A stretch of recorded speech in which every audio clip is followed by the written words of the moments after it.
It's a new day for the Comox First Nation, a day that will be remembered as one of the most historic moments in the nation's history.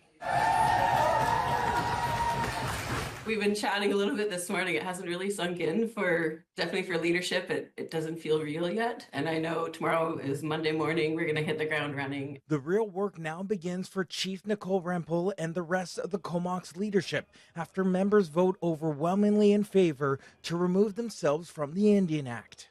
With 218 ballots casted out of the 239 eligible voters, 83% of members chose to ratify the Comox Constitution, while 17% voted no. And 81% of members who voted said they are in favor to ratify the treaty, while 18% said no.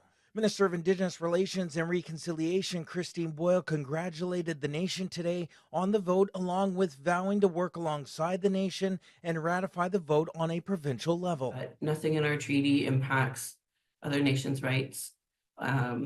We have no intention of impacting anybody's rights. Despite the success of the vote, it hasn't been an easy journey. Besides being engaged in treaty negotiations for 30 years, at the last hour, the Liquidahu hereditary chiefs have been pushing back, trying to stop the treaty ratification vote. Wewaycom elected Chief Chris Roberts and community matriarch Nancy Henderson filed the injunction out of concern on who all should be allowed to vote in the treaty ratification, along with voicing their opposition to the transfer of the Salmon River Reserve in Sayward, which they claim would happen if the current Comox treaty process were to continue. But in a decision late Friday afternoon, the judge denied the injunction, saying she can't see that there would be any irreparable harm done to the plaintiffs if the treaty process continues. Having to, sit there through those 2 days and certainly, we had, our lawyers,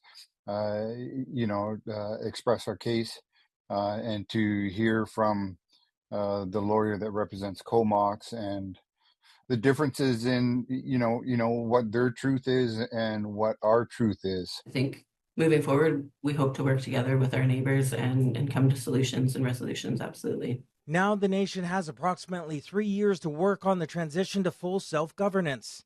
Some of that work will include implementation plans, restructuring governing bodies, developing laws, and creating nation capacity.